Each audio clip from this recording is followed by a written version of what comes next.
Godwin John ministries வழங்கும் தினம் ஒரு சத்திய வார்த்தை. இந்த ஆடியோ நிகழ்ச்சிக்கு உங்களை அன்புடன் வரவேற்கிறோம்.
பிரியமானவர்களே, பிதாவாகிய தேவனாலும் கர்த்தராகிய இயேசு கிறிஸ்துவினாலும் சகோதரருக்கு சமாதானமும் விசுவாசத்தோடு கூடிய அன்பும் உண்டாவதாக. நம்முடைய கர்த்தராகிய இயேசு கிறிஸ்துவினிடத்தில் அழியாத அன்புடனே அன்பு கூறுகிற யாவரோடும் கிருபை உண்டாயிருப்பதாக. ஆமேன். தினம் ஒரு சத்திய வார்த்தை. இந்த நாளுக்குரிய தலைப்பு, தேவனுடைய ஆலயமாக உடலை மதித்தல். Honoring the body as temple of God.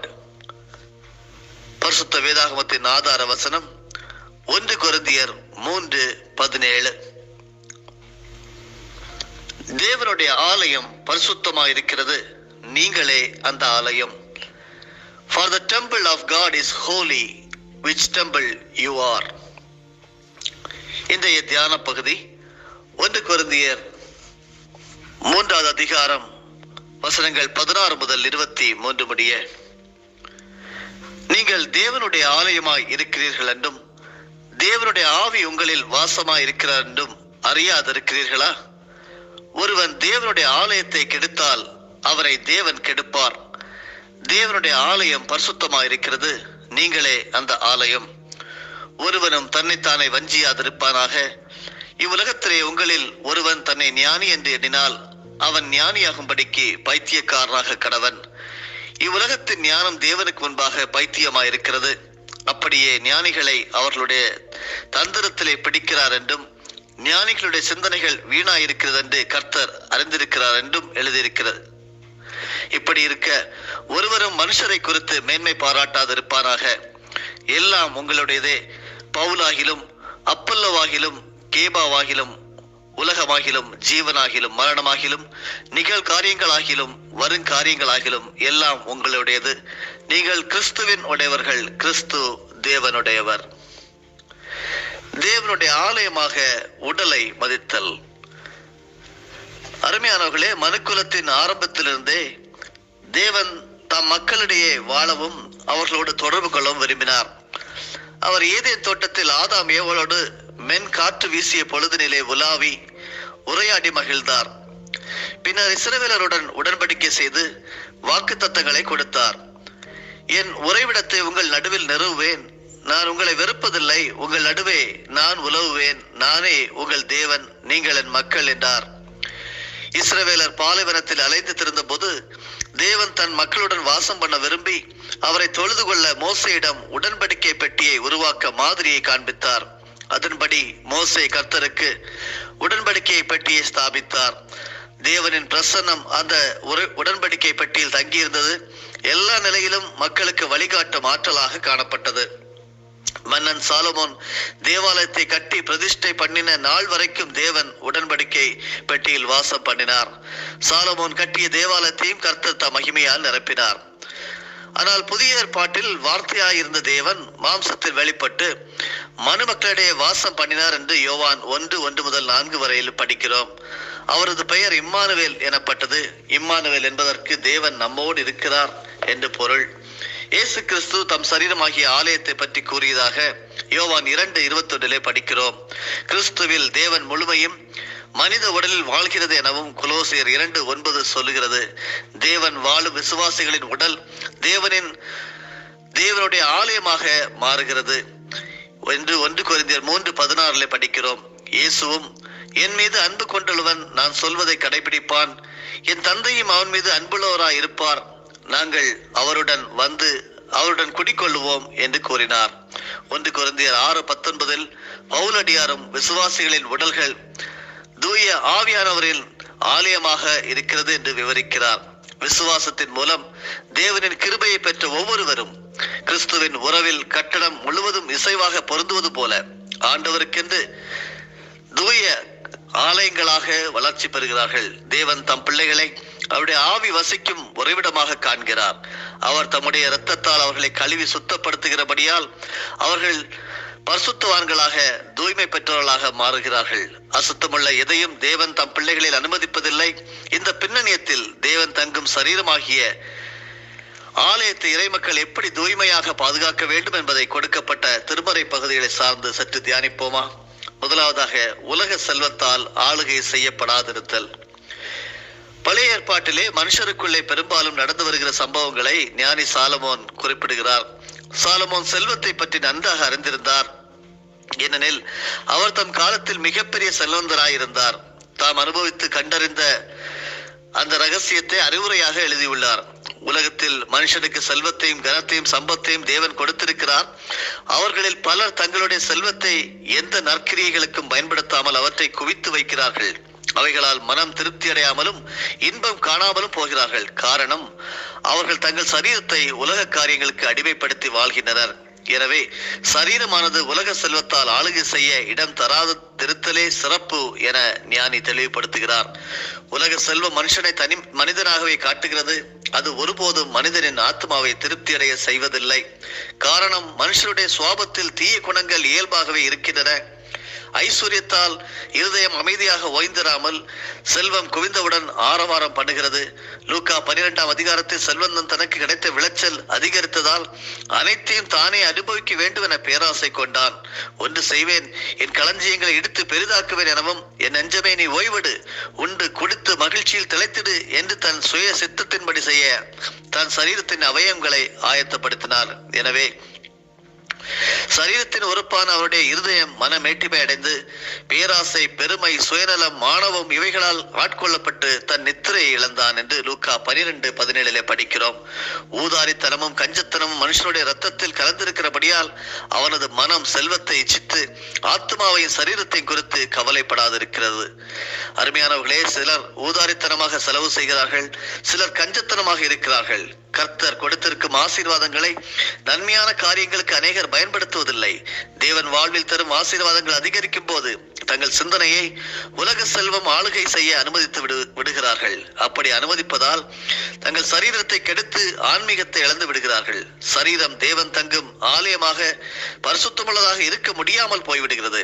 கர்த்தர் கொடுத்திருக்கும் ஆசீர்வாதங்களை அவருடைய நாம மகிமைக்கென்று பயன்படுத்தினால் மட்டும்தான் ஆத்தும நன்மைகளை பெற்று மகிழ்வுடனும் மன நிறைவுடனும் வாழ முடியும். இரண்டாவதாக, பரிசுத்த ஆவியானவரால் ஆளுகை செய்யப்படுதல். பரிசுத்த ஆவியானவர் தீட்டான பாவம் நிறைந்த சரீரங்கள் வசிக்க முடியாத. அருமையானவர்களே, நம்முடைய சரீரங்களை தீட்டுப்படுத்தும் பலவிதமான முறைகள் இருக்கின்றன. பரிசுத்தமான சரீரமாகிய ஆலயத்தை அசுத்தப்படுத்தும் மாம்சத்தின் கிரியைகளை குறித்து பவுல் கலாத்தியர் சபையருக்கு எழுதும் போது செயல்களாக பரத்தமை, கெட்ட நடத்தை, காமவெறி, சிலை வழிபாடு, பில்லி சூனியம், பகைமை, சண்டை, சச்சரவு, பொறாமை, சீற்றம், கட்சி மனப்பான்மை, பிரிவினை, பிளறு, அழுக்காறு, குடிவெறி முதலியவற்றை மிக தெளிவாய் கூறுகின்றார். நம் சரீரங்களை நல்ல பழக்க வழக்கங்களால் சுத்தமாய் காத்துக்கொள்ளாமல், சரியான உணவும் தகுந்த ஓய்வும் இல்லாமல் கவலையின்றி வைத்திருப்பதும் அவைகளை கெடுப்பதாகும். எனவே ஆண்டவருடைய கோவிலாகிய நம் சரீரம் பரிசுத்தமானதாக காக்கப்பட பரிசுத்த ஆவியானவரின் வழிநடத்தலை ஏற்க முன்வர வேண்டும். மூன்றாவதாக, மெய்யான தெய்வ பக்தி உடையவராய் இருத்தல். கிறிஸ்துவுக்கு சாட்சியாக வாழ்ந்த மனிதர் ஒருவர் ஒருமுறை ரயிலில் பயணம் செய்து கொண்டு இருந்தார். அவருக்கு அருகில் பிரயாணம் செய்த சிலர் நேரத்தை போக்குவதற்காக சீட்டு விளையாட ஆரம்பித்தனர். ஆனால் விளையாட்டுக்கு ஒரு நபர் குறைவாக இருந்ததால் அந்த இறையடியவரை அணுகி அவரையும் சீட்டாட்டத்தில் கலந்து கொள்ள அழைத்தனர். ஆனால் அவரோ, அன்பான நண்பர்களே, வருந்துகிறேன், இந்த கரங்கள் எனக்குரியவைகள் அல்ல என கூறி தன் கரங்களை தூய்மையானதாய் காத்து கொண்டாராம்.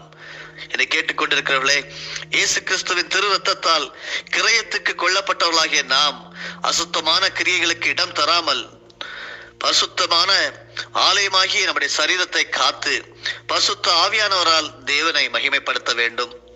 நம்முடைய ஆவி, ஆத்மா, சரீரம் கர்த்தராகிய இயேசு கிறிஸ்து வரும்போது குற்றமற்றதாக இருக்கும்படி காக்கப்படுவதாக. தேவன் அருளும் இறை ஆசி, அந்த நல்ல ஆசீர்வாதம் அனைவரோடும் நிறைவாய் தங்க இறைவன் அருள் புரிவாராய என்று சொல்லி உங்களை வாழ்த்துகிறேன். ஆமேன். தேவனுடைய ஆலயமாக உடலை மதிப்போம், வெற்றி பெறுவோம், ஆசீர்வாதமாக இருப்போம். ஜெபிப்போமா? பரிசுத்தமுள்ள நல்ல ஆண்டவரே, தேவனுடைய ஆலயம் பரிசுத்தமா இருக்கிறது.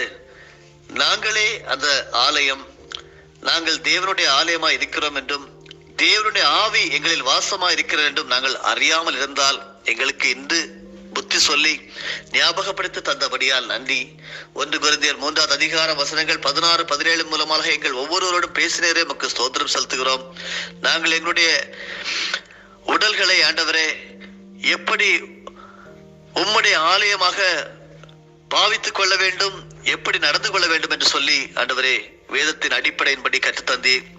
உலக செல்வத்தால் எங்களுடைய உடலை ஆளுகை செய்யப்படாதிருக்கவும், பரிசுத்த ஆவியானவரால் நாங்கள் ஆளுகை செய்யப்படவும், மெய்யான தெய்வ பக்தியுடையவர்களாக இருக்க வேண்டும் என்பதை நீர் கற்றுத்தந்தீர். நமக்கு ஸ்தோத்திரம். ஆண்டவரே, எங்களுடைய ஆவி, ஆத்மா, சரீரம் முழுவதும் நீங்க வரும்போது குற்றமற்றதா இருக்கும்படியாக காக்கப்படுவதாக என்று சொல்லி எங்களுடைய உடலை நாங்கள் அர்ப்பணிக்கிறோம். கர்த்தர் பரிசுத்தப்படுத்தி எங்களை வாழ வைக்க வேண்டுமா ஜெபிக்கிறோம். அதன் மூலமாக நீர் உலகத்தில் எங்களுக்கு தந்திருக்கிற ஆசீர்வாதங்களை எங்கள் உடல் அனுமதிக்கும்படியாக, ஆண்டு கொள்ளும்படியாக, ஆண்டவரே நல்லபடியாக உம்முடைய ஆசீர்வாதங்களை நாங்கள் சுதந்திரத்துக் கொள்ளும்படியாக எங்களை அர்ப்பணிக்கிறோம். வெற்றியுள்ள வாழ்க்கை, ஆசீர்வாதமான வாழ்க்கை, உடலை ஆண்டவரே தேவனுடைய ஆலயமாக ஆண்டவரே நாங்கள் பாவிக்கும் வாழ்க்கை வாழ உதவி செய்வீராக. இயேசுவின் மூலமே ஜெபிக்கிறோம் பிதாவே, ஆமேன். என் ஆத்துமாவே கர்த்தரை ஸ்தோத்தரி, என் முழு உள்ளமே அவருடைய பரிசுத்த நாமத்தை ஸ்தோத்தரி. என் ஆத்துமாவே கர்த்தரை ஸ்தோத்தரி, கர்த்தர் செய்த சகல உபகாரங்களை மறவாதே. ஆமேன். அண்ணா காய்பாரிய சங்கம் அதிரடி கொள்ளுகின்றார். பூத கணங்கள் இடியொலி கண்டு பயந்து நடுங்குகின்றார். பூத கணங்கள் இடியொலி கண்டு பயந்து நடுங்குகின்றார்.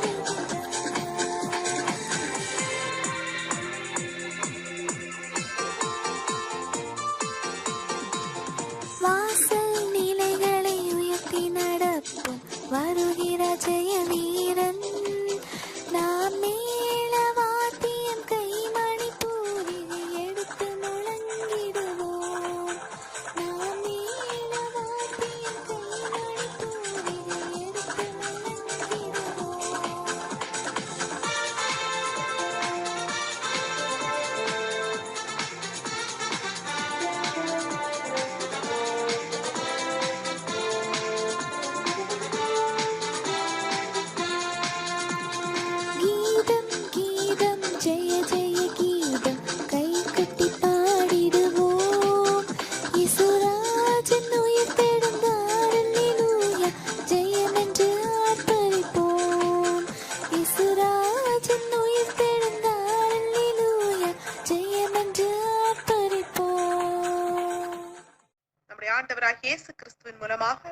நாங்கள் மனமாற ஆசீர்வதிக்கிறோம்.